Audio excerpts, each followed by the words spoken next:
Сәлем достар, қалдарыңыз қалай? Бүгін кешке мен бір ерекше, бір тәттілеп тұрып шай ішкім келді. Сөйтіп ойыма үйде бар заттарды қарап, тары есіме түсті. Тарыдан әр жер әртүрлі айтады. Біреулер майсоқ десе, біреулер мыжылған тары, басқаша тәтті тары деген сияқты нәрселерді айтады. Бүгін енді соны жасап көрсетсем ба. Мен бұл тары талқан ең сүйікті тағамдардың бірі. Тем более скоро 22 наурыз келе жатыр, или даже оразаңды күні алыс емес, соған орай дайындап постоянно жүрсеңдер болады. Витамины де көп және өте сытный тамақтардың бірі. Даже просто каша жасап ішсеңіздер де өте мықты, керемет. Мен просто каша жасап осының сүтін ішкенді прям ұнатамын. Даже просто шайға салып, например, бұрын апаларымыз түсінбейтін, қазір понимаю, керемет енді. Қызылорданың тарысы айтып қояйын деп па. Талқан тоже Қызылорданікі, тары тоже Қызылорданікі, и өзім, который жақсы көретін, прям иісін иіскеп тұрып солайынан алам ғой. Ал бастайық. Біз бұны бірінші жақсылап жуып аламыз, екі қайтара, үш қайтара болсын. Өйткені бұл өте шаң кір болады, сондықтан алып жуып тастаймыз. Потому что егер қайнаған кезде бұлар бетінде көпіршігі прям кір болып шығып тұрады. Неприятно болады. Лажы болса, 2 рет, 3 рет жуған дұрыс. Тарымызды жуып алдық. Енді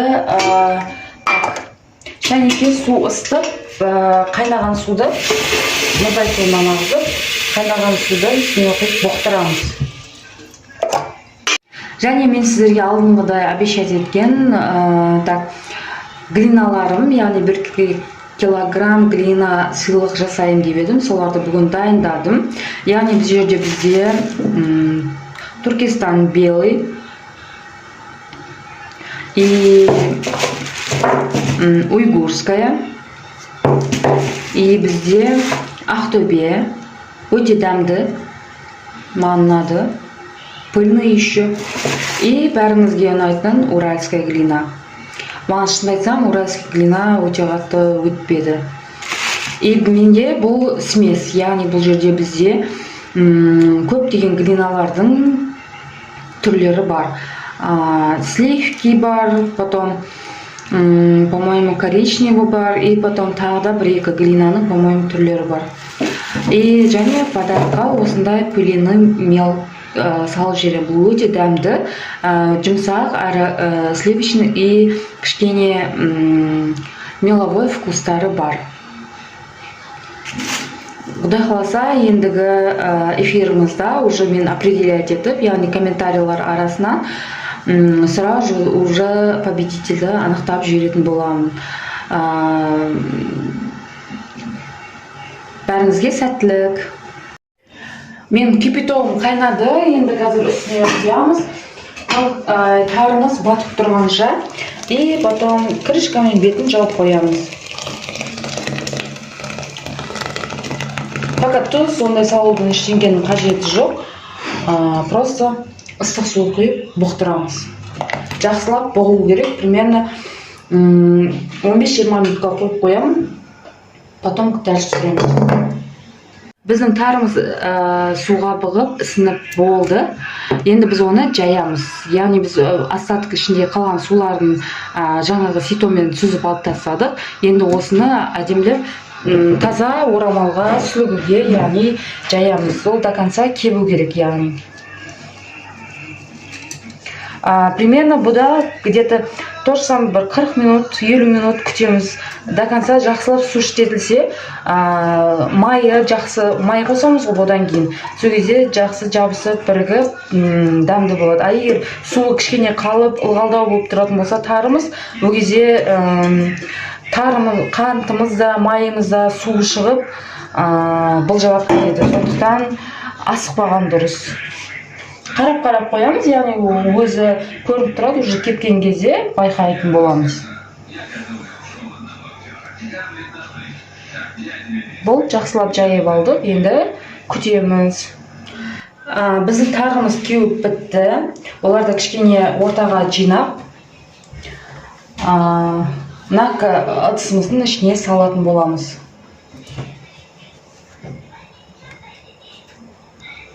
Енді майымызды қосамыз. Бірінші маймен жақсылап араластырып мұжып аламыз қолымызбен.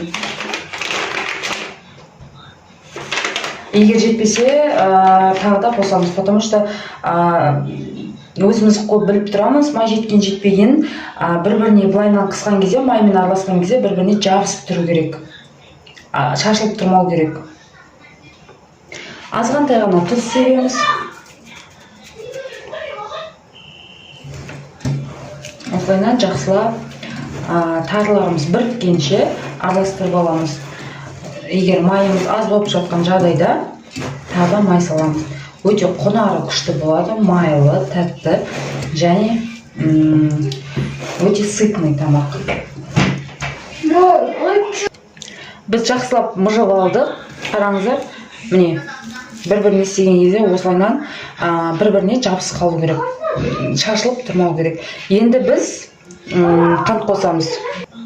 Ендігі кезекте қант қосамыз. Көп қосудың қажеті жоқ, аты соғы шығып кетеді. Тәтті дәмі шықса болды. Мен өзімнің кезегімде осылайынан 2 уыс қана қосқым келіп жатыр, болды. Осыны енді қатты мұжбаймыз, просто так араластырып шығамыз. Бір-біріне енді, чтобы қант бүкіл жеріне болу үшін да қатты мұжбай араластырамыз. Өйткені біз қатты мұжған сайын оның соғы шығып еріп кетуі мүмкін. Сондықтан просто осылайынан араластырып шығамыз. Енді тарелкамыз дайындап алдық. Енді осыларға жақсылап саламыз. Яғни пиаланы алып, кезен алып, ішін сулап аламыз. Просто суға бір шайып не істесеңіздер болды. Мына нені салған кезде түбінде қалып кетпейтін болады. Және әдемі болып түседі, домалақтанып, әдемі түседі. Ертең қонақ келген кезде, дастарханға қойған кезде де өте приятно болып тұрады. И тарелкамызға саламыз.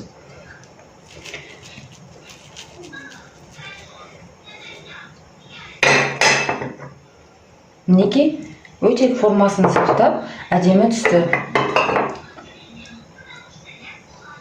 И бұл жерде мен обычный магазинский май қостым. Негізі орнына қолдың майын қосқан жөн болады.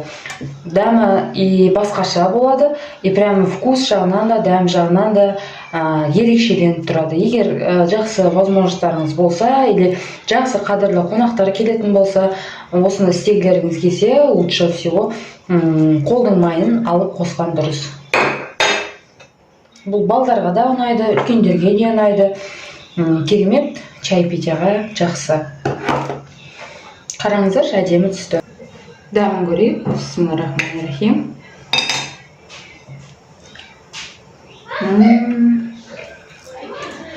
Бәрі мен қалағандай болды. Дәмі керемет.